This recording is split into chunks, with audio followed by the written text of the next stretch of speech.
All right. Good morning. Welcome again to Wednesday, to St. Patrick's Day, Last day of school. the last day of school. No, it's next week, sorry. In what country? No, sorry, I got confused. I thought Friday is 19. Oh, it's not Friday. It's not even Thursday. It's only Wednesday. Yeah. One more day after this. We'll make it. We'll make it.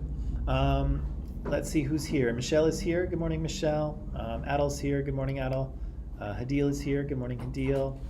Irene is here. Good morning to you. And Noah's here. Good morning, Noah. Okay. So, yesterday we started talking about Rome, and we said that Rome has kind of a big cultural footprint here in the West because it has been, the story of Rome has inspired a lot of civilizations that kind of lead directly to where the Western world is today. And so, as I said, we said that the Romans are heavily inspired by the Greeks, the sort of Renaissance thinkers in the sort of 1500s. They're inspired by Greece and Rome. The sort of Enlightenment and French Revolution thinkers are inspired by them.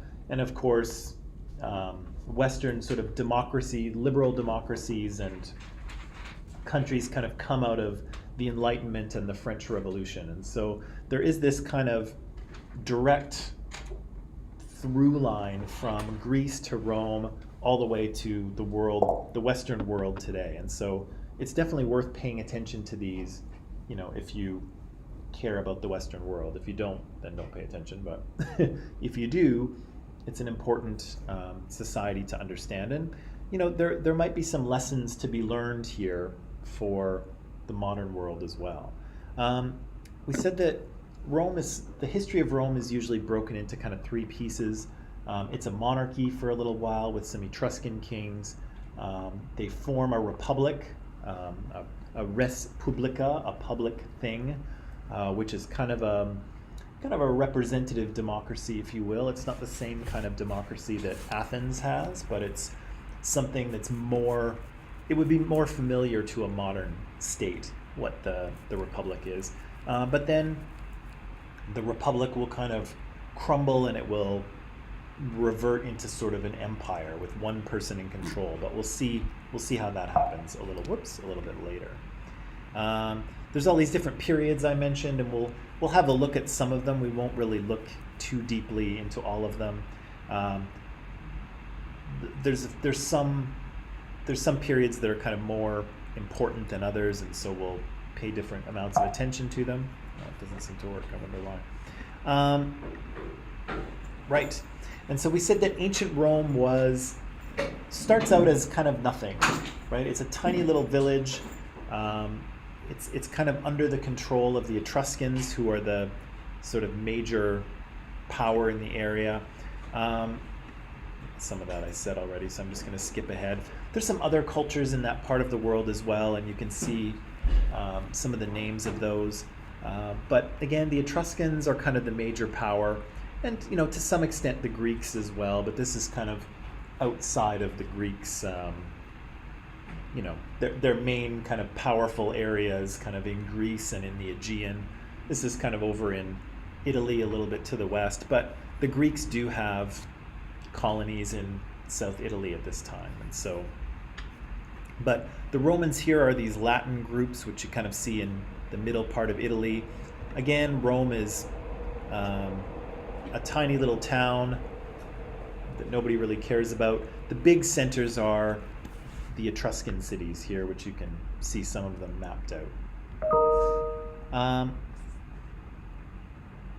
We said the Etruscans were kind of an advanced civilization.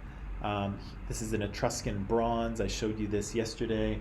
I showed you some sarcophagi, some coffins in which people were buried, and you can see these very elaborate sculptures of women and sort of husbands and wives kind of reclining together. I showed you this chimera here, which is a pretty spectacular bronze figure. And then I was going to ask you to read, and I think I'm going to ask you to read this section first. And it talks a little bit about the sort of geography of Rome and where it is. It'll also mention kind of some of the geographic features of Rome, of the city of Rome itself, which will kind of come up as we go forward. And so I'd like you to just read these few pages. It's just a short section, and answer these two questions. In what ways did the geography and topography of Rome and the Roman Empire impact the history of the Roman world? And then just some periods of history. We've already talked about that a little bit, but I'll just get you to read anyway. So let me just I'll just give you 7 minutes for this, and then we'll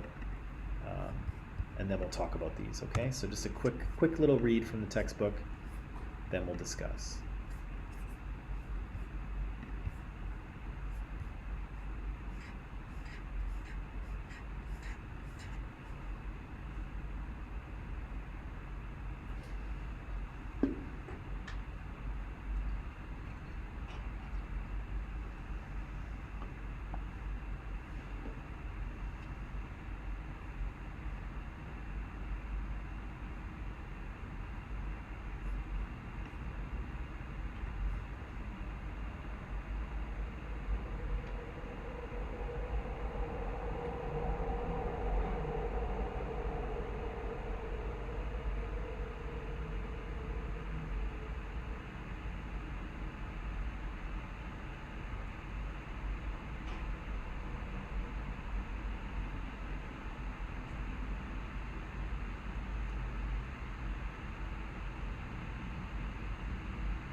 Is there no one here?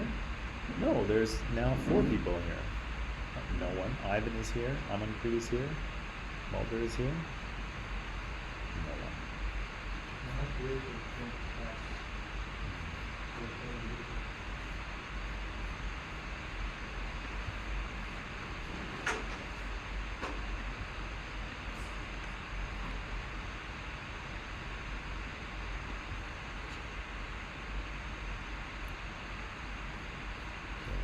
One more minute and then we'll discuss.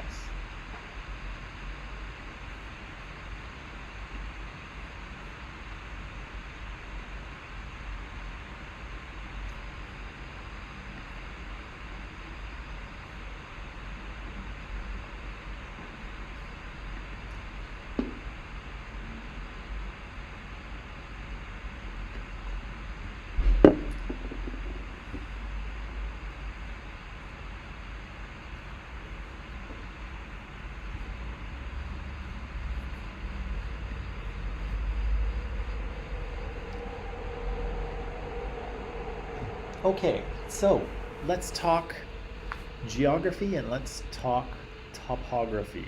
Okay, so what do they talk about in terms of geography and topography for Rome itself? In what ways was the environment beneficial to Rome?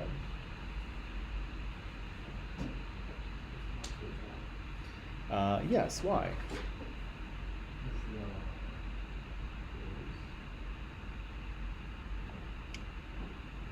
Yeah, there are in fact 7 hills. I'm just going to jump ahead here.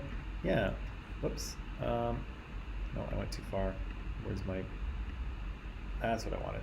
Yeah, there's in fact 7 hills within Rome itself, and in the ancient world, hills are your friend, right? Because you go up at the top of the hill, you can build a wall around the hill, and then it's much more difficult for people to attack you, right? You climb up on the walls and you throw rocks down at them and shoot arrows and things like that. What's that? Boiled oil. Yeah, it's very easy or it's much easier to defend the top of a hill rather than a flat area, right? So here Rome had 7 hills that it could fortify itself in, and yeah, that's useful for defense, right? And you see that all throughout the ancient world. You see cities that are built on hilltops, right? Mycenae, the Bronze Age Greek city that we saw, that's again built on a hilltop, just like Rome was. What else? How else was the environment useful or not useful for Rome?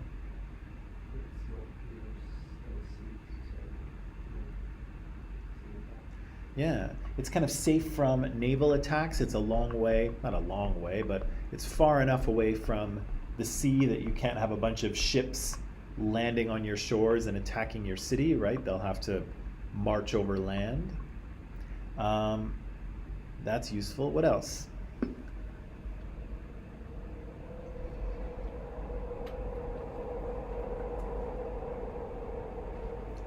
think they mentioned that it's a marshy river, right? The Tiber. Did they mention that? That it's marshy? What do you think? How do you think that's helpful? Or what does it mean that it's marshy?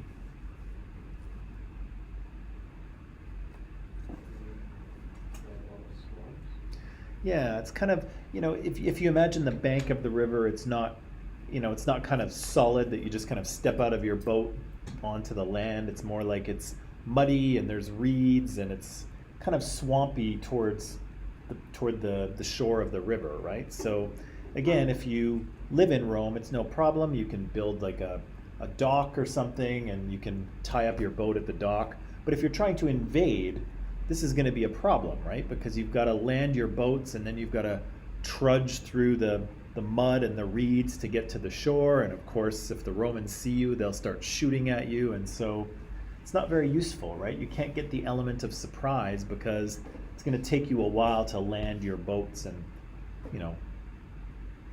march through the swamp, right? So that's useful for the Romans as well. What else is happening here?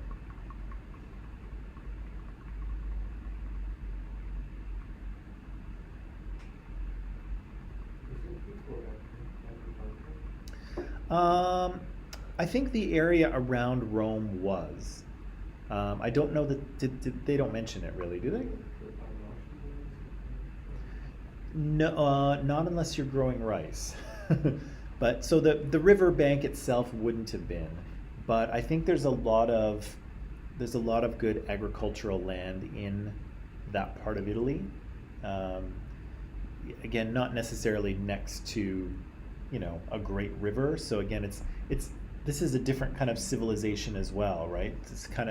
It's similar to Greece in that it doesn't follow the pattern of, a great river civilization. It kind of develops differently. So I don't know that the Tiber was, critical for agriculture the way the Nile was for Egypt. But I think there's lots of good farmland around Rome.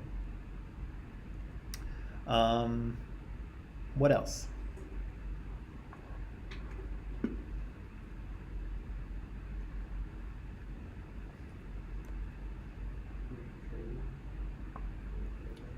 Yeah, so the Romans used the river for trading, but they mentioned they were actually close enough to the sea to connect themselves to a port, right? So they're kind of far enough away from the sea that people can't attack them easily, but they're actually close enough that they could set up a port and ship things in and out of Rome quite easily, which they do.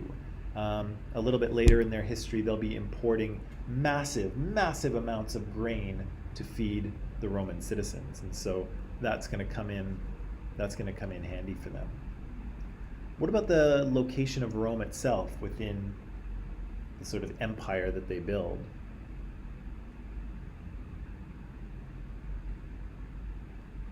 Good, bad?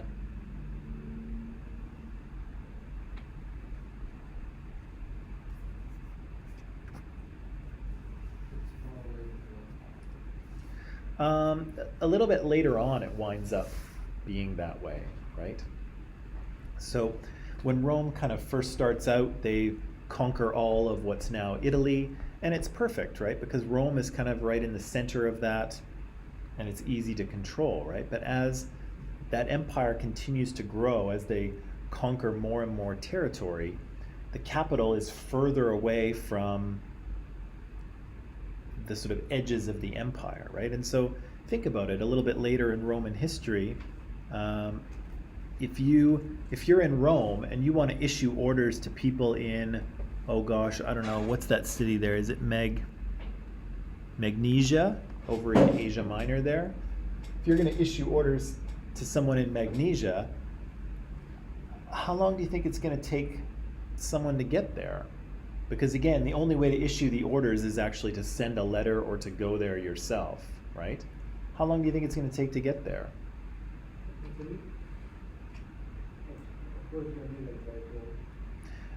Yeah, by boat or by land. By boat is probably the quicker way.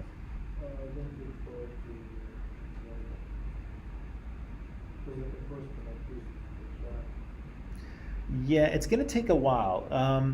Seafaring in this day and age is one where, for the most part, you don't sail too far away from the land, right? Their technology in terms of, figuring out where they are and charting courses is not that great. And so most people don't sail out of sight of the land. And so, yeah, it's going to take weeks, right? It's going to take weeks to get to that city to issue your orders, right? Communication takes a long time, and so the further you are away, the more difficult it is to respond to any threats. And as the Roman Empire grows, they're going to have more and more people to try and to have to fight with, right? I'm in pre. So I was asking, like, which kind of boats are they using?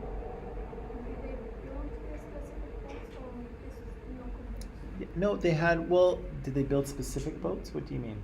Like the other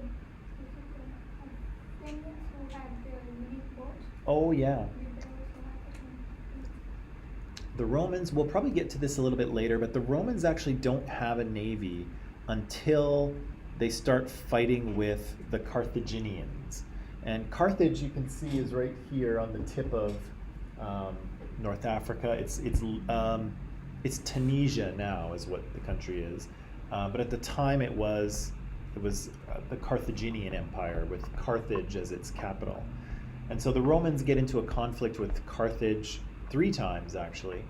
But I think it's the first time when they find, the Romans are lucky enough to find a Carthaginian warship wrecked on their beach. And so they look at it, they figure out how it's built, and they copy it. And so, again, I've mentioned that the Romans are really good at seeing a good idea and stealing it. And so in the course of this conflict with Carthage, they luck out and they find a wrecked Carthaginian warship on their beaches, and they get to work kind of reverse engineering it and then creating a fleet of their own. That's actually Huh? like the what is it called? They wouldn't expect the Romans attacking because when they see them from far, oh, that's our ship. Yeah, well, and at first they didn't one of the problems was that the Romans didn't have a navy, and so yeah, the Carthaginians were very comfortable in the fact that they thought they had control of the sea, but then, as it turned out, they did not. So it means they got to know the other continent's strength and added on their own techniques and made them more strong. Yeah, they're really good at that sort of thing. They're really good at taking good ideas and kind of assimilating them into the way that they do things. Yeah, they were actually quite smart about that. And so yeah, their ships are designed on like the Carthaginian ships. Not handy, but I can do some searching. Yeah. Right. So again, the location of Rome is kind of useful early on in the empire when they're just ruling Italy, but the bigger that empire gets, the more difficult it is to control, right? Because again, the distances are long, travel takes a long time. There's no way to issue communication or orders to anyone unless you actually send a letter, and that can take weeks and weeks and weeks to get where you're going. And so, as you probably read here, eventually they'll shift the capital of the empire to Byzantium or to Constantinople or what's now Istanbul. But anyway, we'll get to that a little bit later. That's another story. Okay, different periods of Roman history. I think we've covered that. We have a monarchy. We have a republic, and we have an empire. And again, I think we kind of know the difference between those 3 things, but we'll uncover that a little bit more. I want to show you just a little more of that video that talks about the Etruscans, because I think it's worthwhile to, if you're going to understand the Romans, you kind of have to know where they come from. And in part, they come from the Etruscans because, again, they will borrow or steal or plagiarize, whatever word you want to use. They will borrow a lot from the Etruscans themselves. And so, again, the Etruscans are much more kind of technologically advanced than the Romans are. They have kind of social and economic and political centralization. So the Romans will learn from and borrow a lot from the Etruscans. And so it's worthwhile to kind of know a little bit about who the Etruscans are. So I've got a little more video for you to watch. Online people, let me just check the timing here. Where is it? Here it is. So for online people, the video is still in Microsoft Teams, and I would like you to watch from 10:28, 10 minutes 28 seconds, to 18 minutes and 49 seconds. And I know that sounds weird. I'll just put the time into the live chat here, so just so you can have it for reference. And so let's watch that section of the video from Microsoft Teams, and then we'll come back here and just sort of review what we've seen, okay? So I'll let you go and do that. Just watch that, I guess, about 8 minutes or so of the video, and then we'll come back and review it, okay? So we'll see you, online people, we'll see you in just a few minutes. And here we go.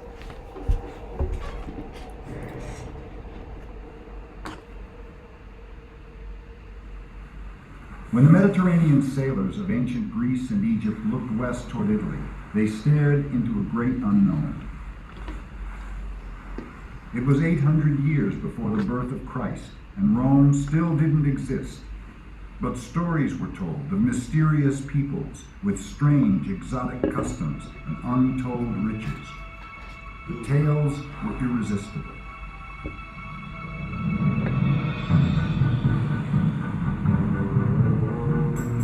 Setting off from the great civilized cities of the East like Athens and Tyre, adventurous Greek traders sailed west into uncharted seas.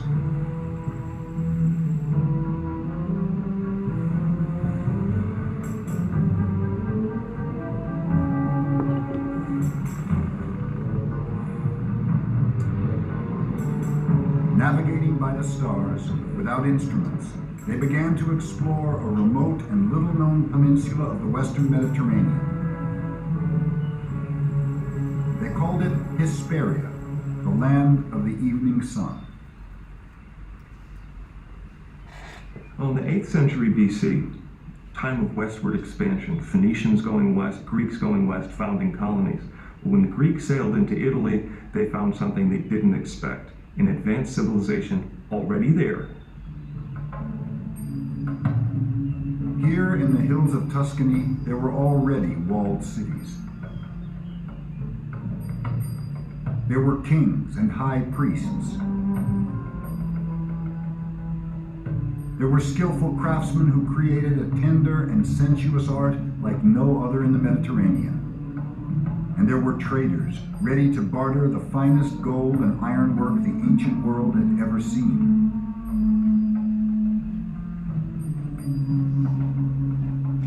Before Rome, there were the Etruscans. They taught the Romans everything, but left no written records. Incredible. The Etruscans were some of the most amazing artisans that the West has ever seen. They worked in metal for sculpture. They worked in terracotta and life-size statues with these amazing, inviting expressions. Very warm. They're not cold and distant, but they're people that you want to meet.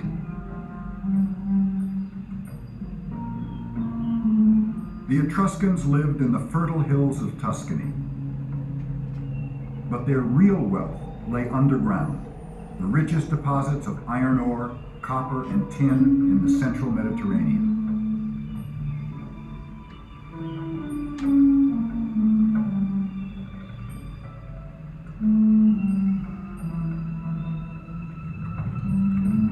As early as 700 BC, they created shafts, tunnels, subterranean galleries, smelters, and slag heaps so vast that 2,500 years later, Mussolini reprocessed them to produce weapons for World War II.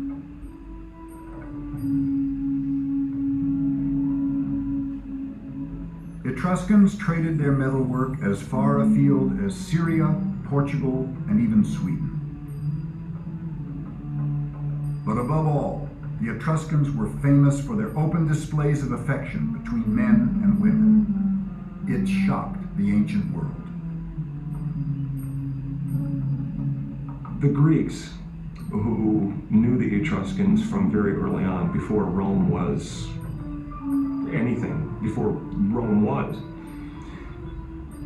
saw that the Etruscan people gave a position to women that the Greeks certainly wouldn't. Not only were women part of the entire house, women reclined at banquets with men. which for a Greek was absolutely unthinkable.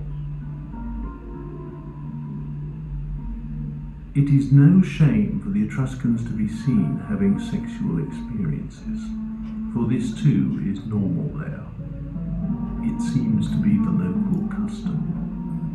Posidonius. And they show no shame in sensuous acts. While the torches are still lit, servants bring in courtesans, sometimes even their own wives, and they all engage in lovemaking, publicly. Theopompus. The Racy. Greeks and later the Romans loved to embroider scandalous stories about the decadence of the Etruscans. They were almost certainly untrue, but it is true that the Etruscans created memorable portraits of sensual pleasure. After the Etruscans, the idea of portraying such intimacy between men and women disappeared from Western art for almost 2,000 years.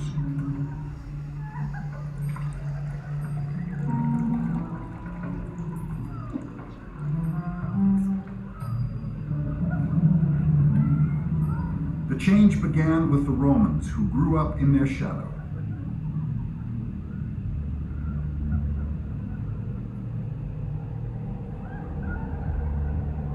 The first Romans were primitive, tough backwoodsmen.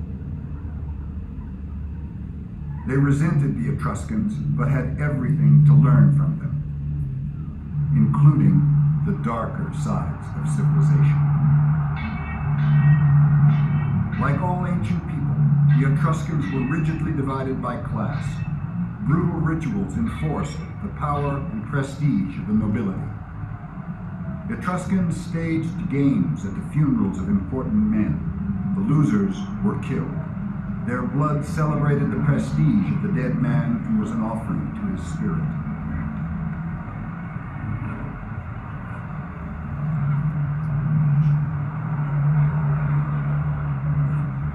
The wrestlers were slaves captured in warfare. Their lives were worth nothing. Only their deaths were significant.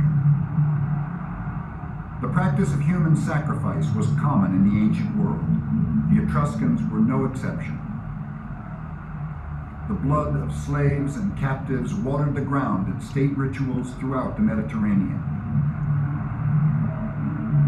Romans inherited the Etruscan taste for sacrificial blood.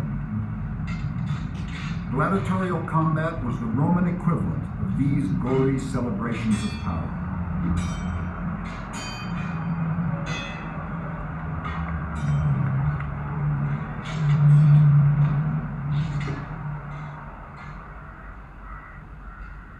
Rome took everything from the Etruscans. Etruscan engineers showed them how to drain the marshes where Rome now stands and channel the water into underground sewers. Etruscan architects and builders laid out the Roman Forum as a public square in the 7th century BC.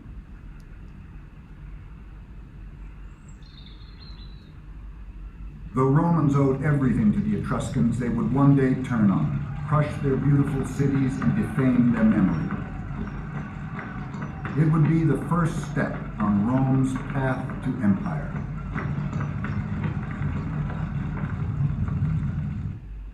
Oof. Okay. Exciting.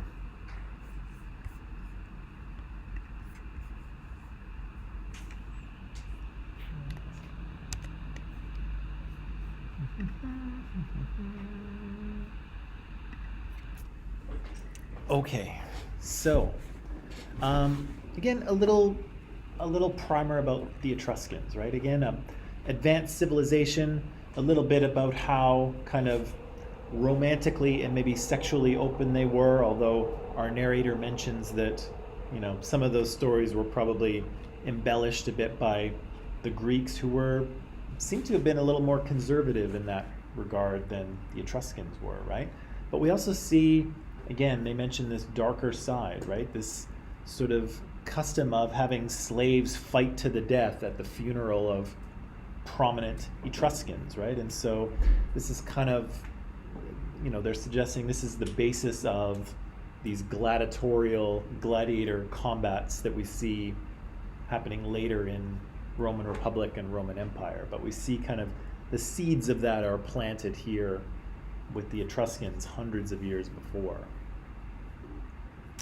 Okie dokie. So I have just a little more for you to read. Sorry, but this section will talk about the founding of Rome itself and a couple of the important kind of founding myths and founding ideas. So it'll talk a little bit about Remus and Romulus. It'll talk a little bit about Lucretia. She'll be an important figure in Roman history or in terms of Roman cultural history, I guess. Talk a little bit about basic Roman values, which are important to understand. And we'll also need to know who the plebeians and patricians are.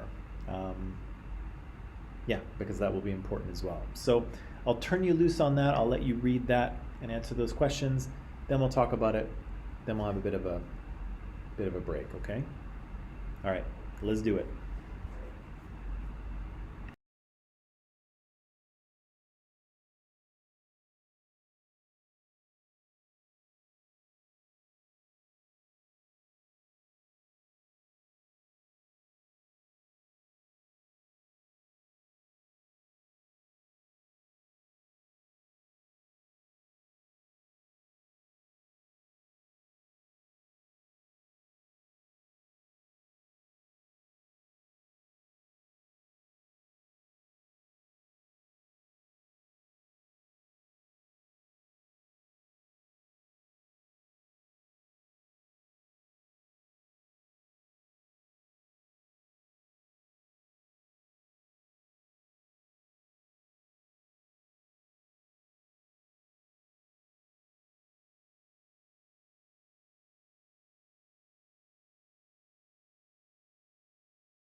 Okay, good people. Let's take a little break. We'll come back. We'll talk about Roman values and we'll talk about some of the founding myths and ideas of Rome. Okay, so take a break, come back in 10.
So, I asked you to just read this short section here, talking a little bit about, again, some of the foundation of Rome and a little bit about their values. So, what's this Remus and Romulus story? Had you heard this story before? No? Okay. What's the story? Yeah, this is a heck of an origin story for a city, right? I know we didn't really deal with any of these, particularly when we were dealing with Greece, but if you look at the origin stories of history of cities or city-states, they're always heroic, right? It's always a hero coming back from war, or the gods blessing the city, or there's always some kind of like exciting, heroic story that people can be inspired by and sort of get behind. But here, with Rome, we have a pretty dark origin story, right? Who are these two brothers? They're abandoned in the wilderness, right? And again, depending on the version you read, sometimes they're sons of the god Ares, sometimes they are descendants of Aeneas, and the Aeneas story gets written later on too. Sometimes they're sons of a king, but either way, they're these two twin boys abandoned in the wilderness and raised by the wolf, right? And again, what kind of kids do you think they would be if they were raised by a wolf? What's that? Well, maybe, but they're that fierceness, right? That kind of bloodlust is there from square one in the Rome story, right? But again, there's these two boys grow up, and again, the stories kind of vary, but the basic story is that they each start building a city, and the version that I seem to remember is that Remus comes to the city that Romulus is building, and like he's building walls around the city, but the wall is only like this high, right? It's really low at first, and Remus jumps over the wall and says, "Ha, Romulus, it's going to be easy to invade your city." And Romulus pulls out his sword and kills him and says something like, so happens to anyone who breaches my walls, kind of thing. So like hardcore, murdering of a brother, right, for like a joke.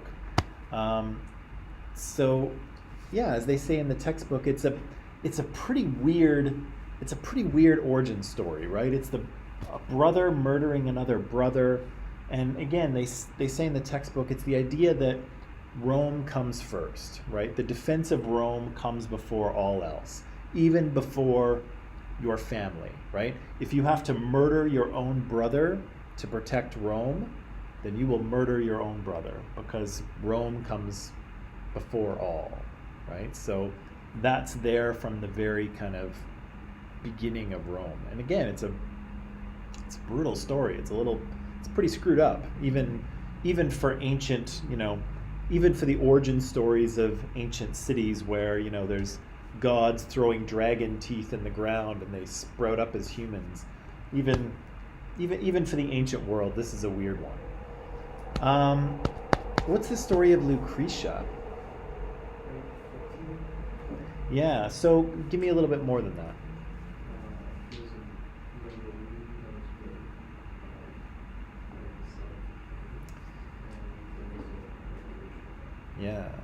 Yeah. So this is an Etruscan king, and so as the story goes, the last king of Rome was an Etruscan king named Tarquin, and Tarquin's son. The story goes that Tarquin's son and his friends were kind of running around at night, sort of, seeing what girls were up to, as young men sometimes do, and they peek in the window and they find Lucretia, and Lucretia is the son of, or she's not the son, she's the wife of a Roman noble person, a sort of well thought of Roman, and Lucretia is like she's like the epitome of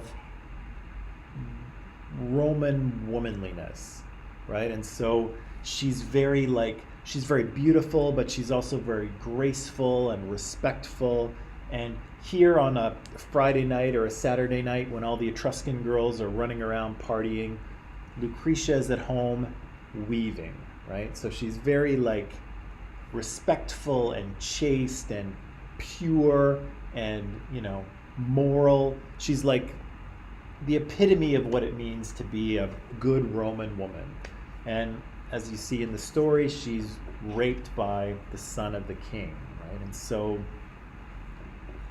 the Romans, of course, as you read, freak out, as they should, and they throw out Tarquin and his sons and the Etruscan monarchy and establish their own republic, right? And of course, the book points out that or the text points out that we're not quite sure if this is an actual story. It might be myth, it might be reality, it might be based on reality, but sort of polished up for myth.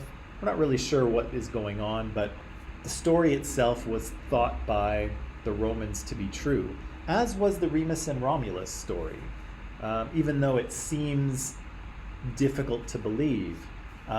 There's actually, in Rome, there was a place called the Lupercal, and the Lupercal is actually a cave where they thought that Remus and Romulus were raised by the wolf.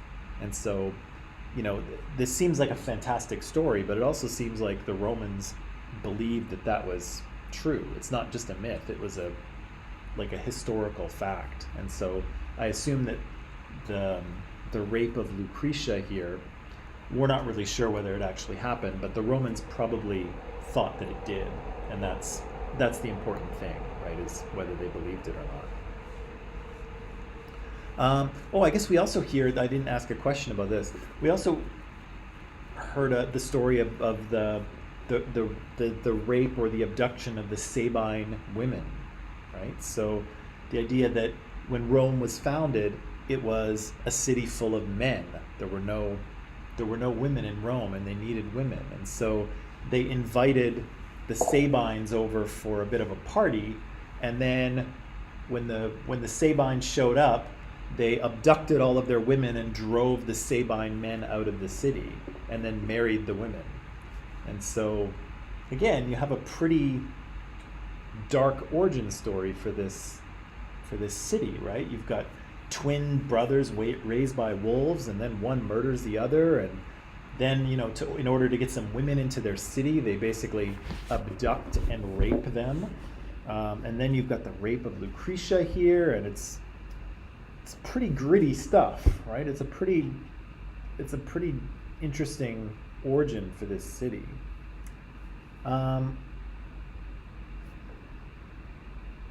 What are some of these basic Roman values that they mention? What are the Romans kind of like in terms of their beliefs and values? Right?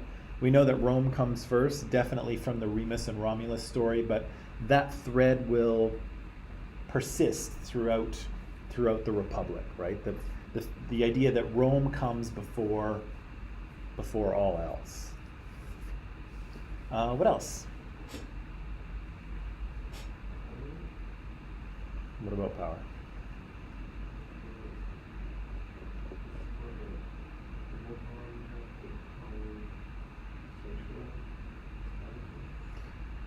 Yeah, so there's kind of these three characteristics that people can have, right? And auctoritas or authoritas is one, right? The ability of other people to do what you tell them to, right? And we all probably can think about this in real life. There are some people that when they tell you to do something, you do it, and other people that you don't.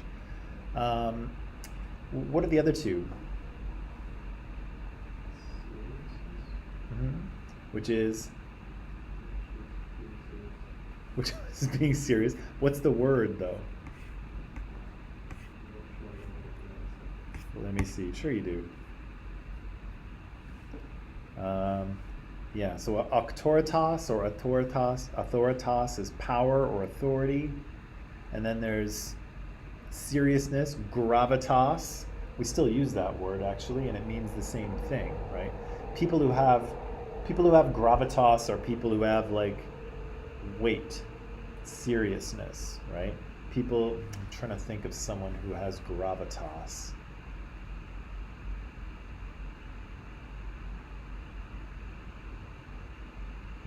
It'll come to me later. Yeah, this kind of seriousness, right? The Romans were not like a happy-go-lucky, goofy people, right? They prized being serious, being authoritative. What's the third one there, Mulder?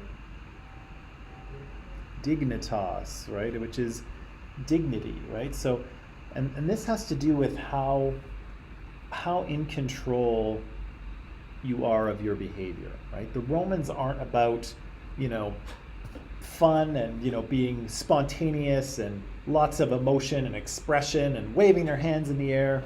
That's not the Romans, right? The Romans are about dignity, right? About controlling your emotions, about having a measured response to things, about being serious, about having gravitas, and having authority, right? Having people listen to what you tell them, right? Those are some of the things that the Romans prize, right? That and the fact that Rome comes first. And actually, you could probably add to that, Romans also felt that, Rome came first, as did the gods, and then the community, and then your family, and then you, right? So this is kind of not a very individualistic society at first.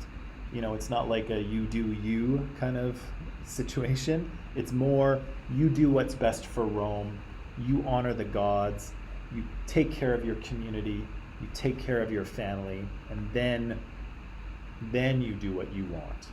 But there are a lot of things that come before you and your sort of personal desires, right? It's kind of interesting here. I'll just let me just see. I'm just going to switch to not that. Oops.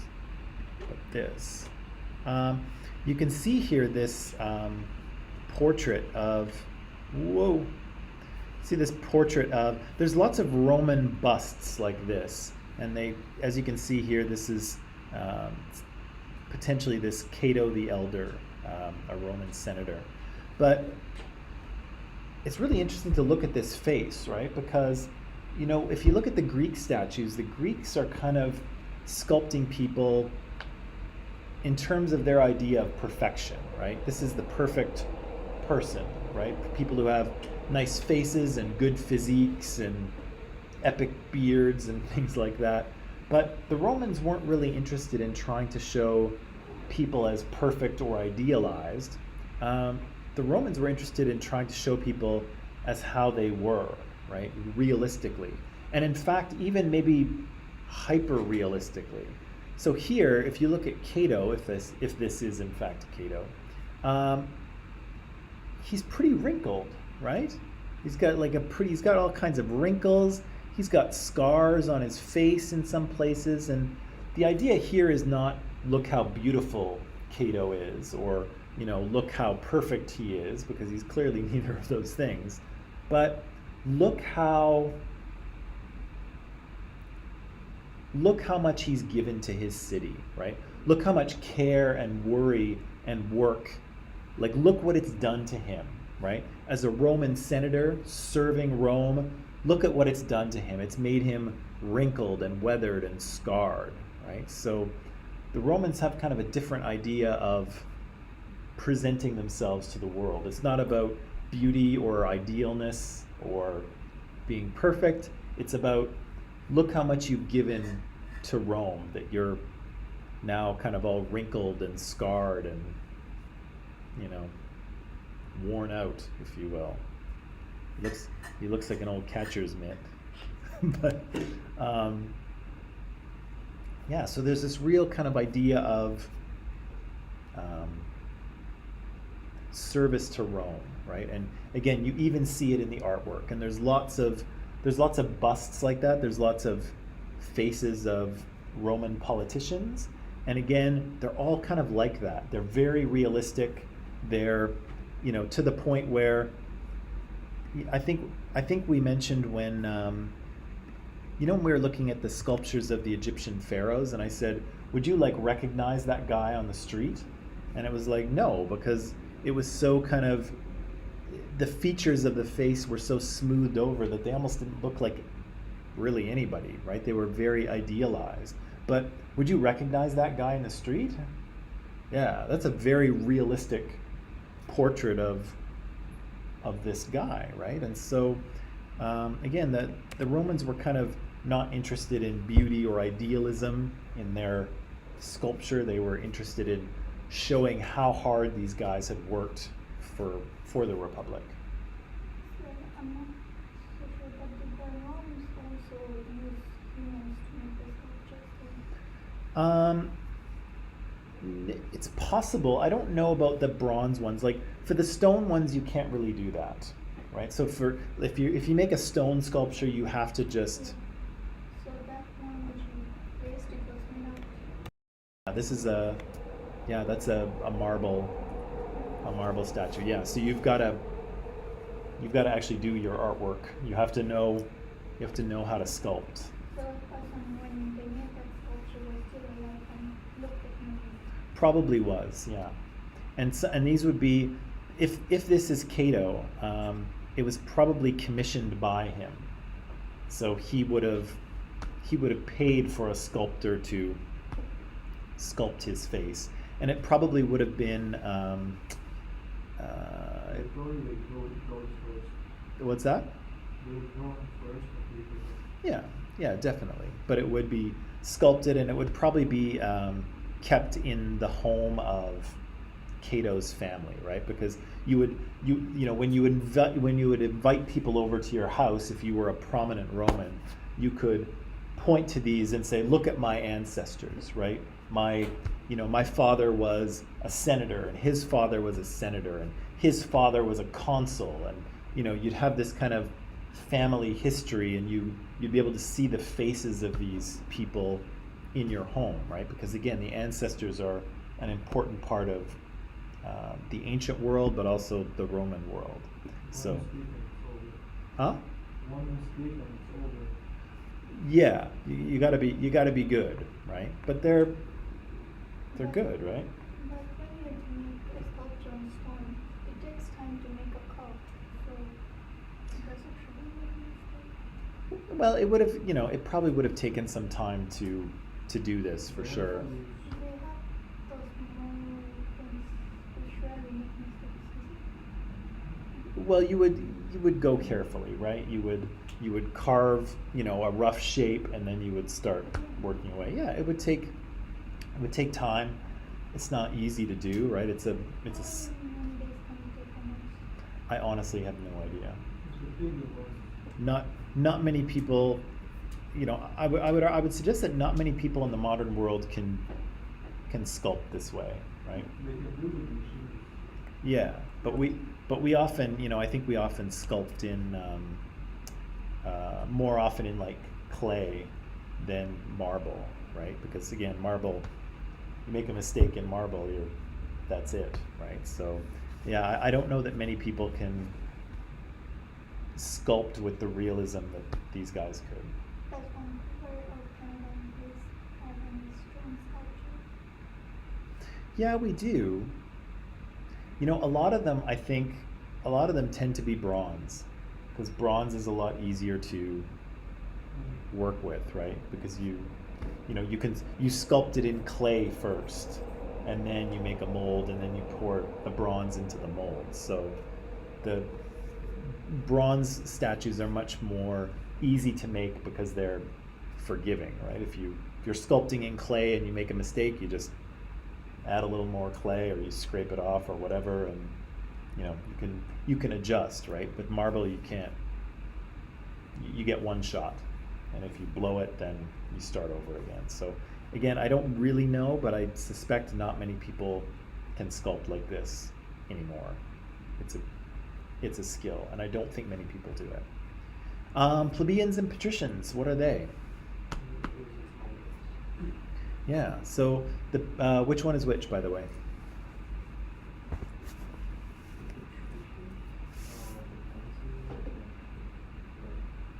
Hmm.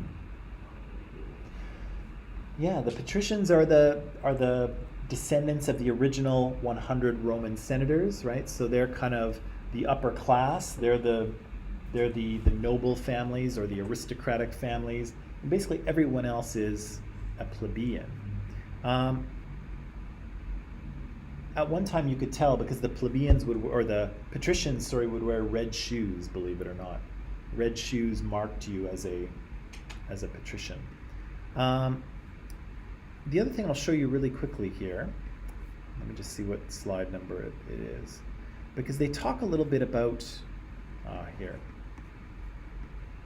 26, okay. They talk a little bit about some of the government structures of, there's another bronze sculpture, by the way. This is from ancient Rome, but I'm not sure exactly when. But here you have, that myth played out in bronze, right? The two, Remus and Romulus, being raised by this she-wolf.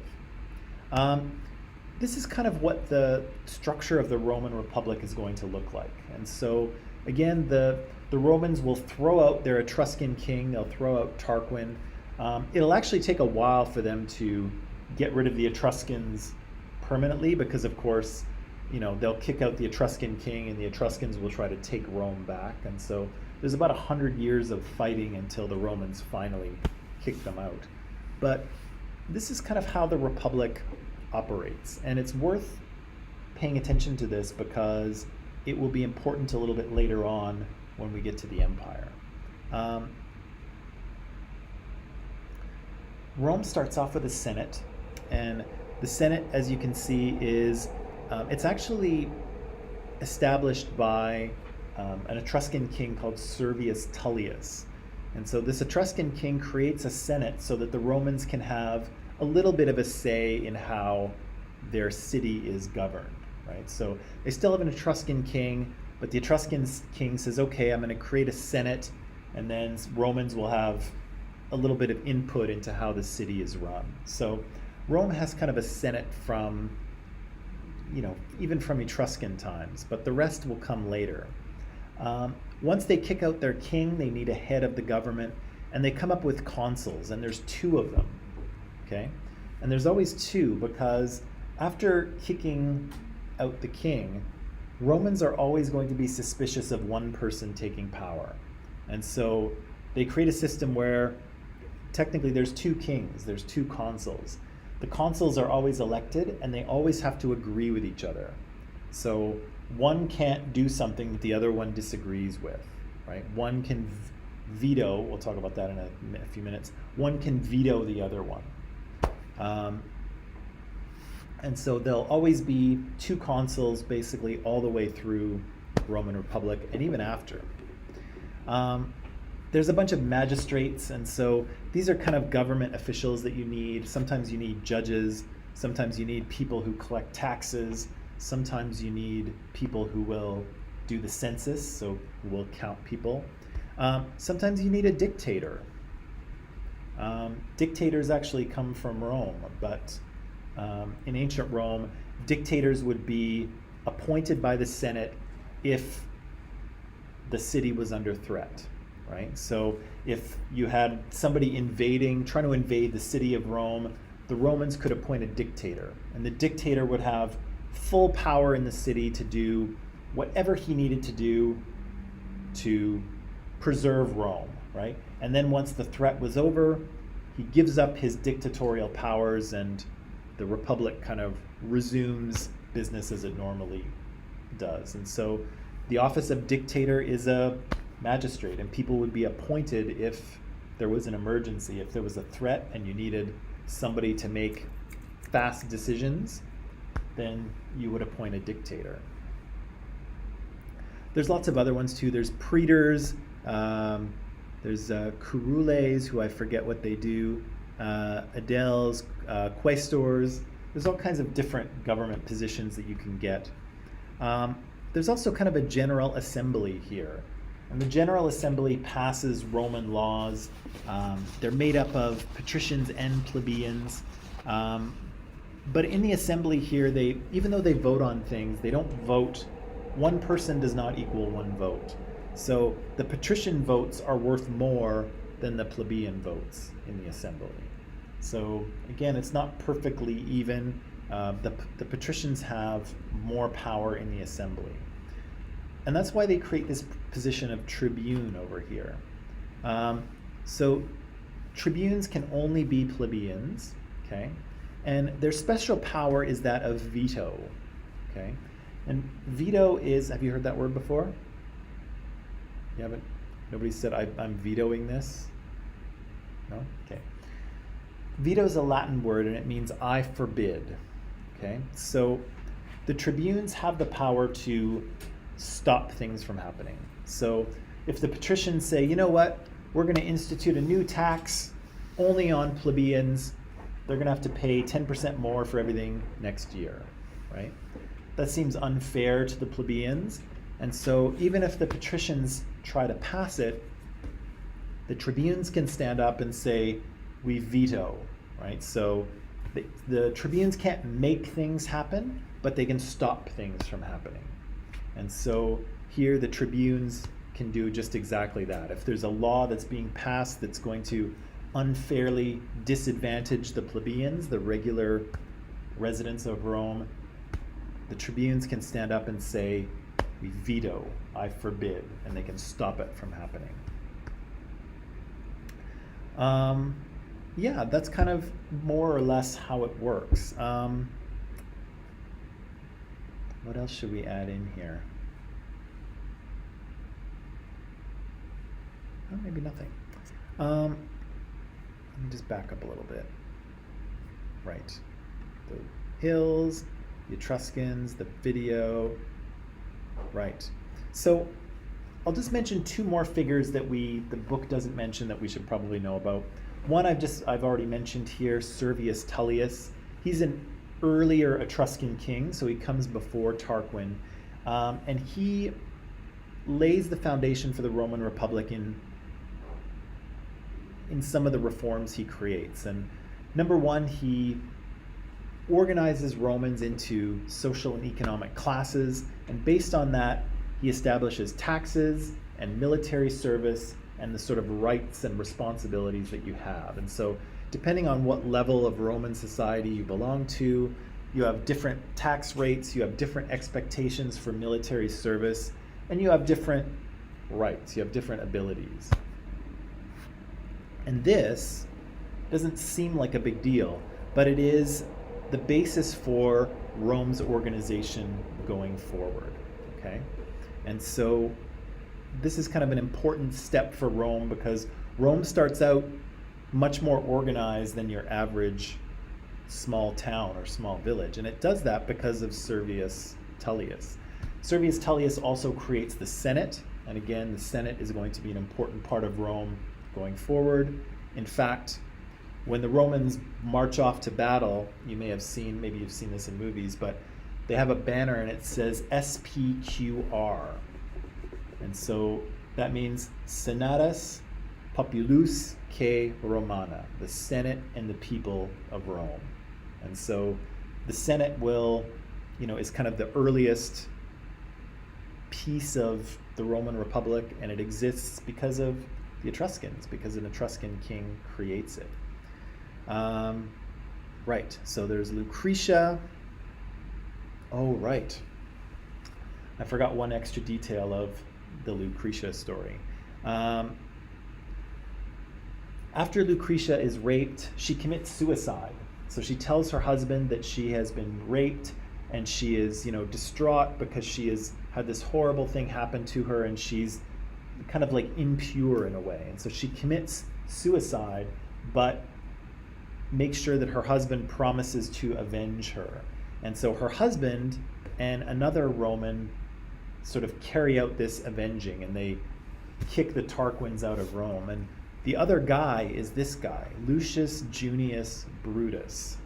And his name is important because one of his descendants will show up later in Roman history, in a very similar situation.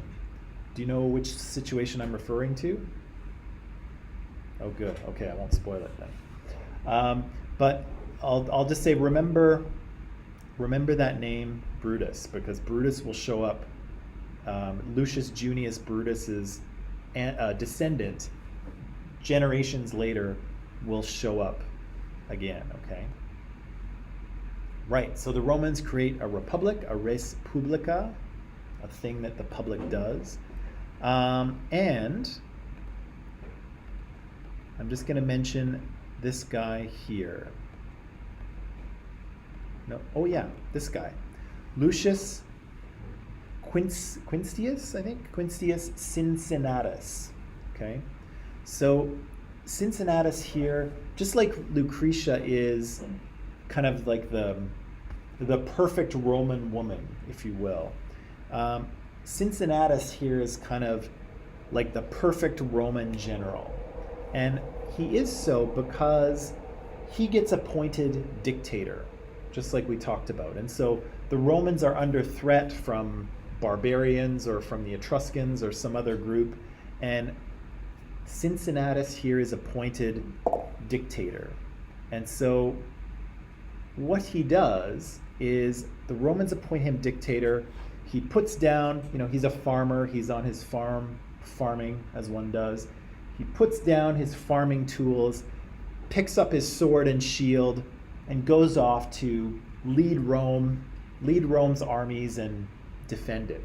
And when the threat is over and Rome has prevailed, Cincinnatus lays down his power, goes back to his farm, and starts farming again, right? And so he's kind of a model Roman in that way too, because he answers Rome's call, right? Rome needs him to, be a dictator and defend the city, which he does, but then as soon as the threat is over, Cincinnatus doesn't try to hold on to his power. He doesn't abuse his power in any way. He freely gives it back to the people, and then he humbly goes back to his farm and starts to farm it again, right? And the Romans are like, oh, what a guy, right? To take up the ultimate power to defend Rome, and then as soon as the threat is over, he freely gives up that power and goes back to working his farm, right? Very inspiring to the Romans, and even inspiring to people later.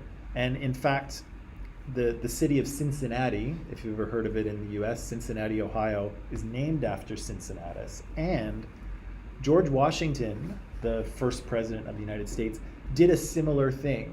And so George was a farmer, like he had a farm, and he was a general in the Revolutionary War, and he tried to do the same thing. He stayed in his post until they had managed to kick the British out, and then he did the same thing. He made a big show of resigning as a general so that he could go back to his farm and sort of do the same thing as Cincinnatus did. Not so much they appointed farmers, but almost everyone was a farmer, right? And so there was a lot of kind of for the Romans there was a lot of like it was a very humble, noble thing to do, to work the land, right? And so here Cincinnatus is just a simple farmer, but he is, he's appointed to this, role because he has a lot of authoritas and gravitas and dignity. But then when the threat is over, he gives up the power and just goes back to his regular life. It's not really so much about farming, but it's about, taking up that power in service of Rome, but then freely giving it up, not being greedy and trying to hold on to it.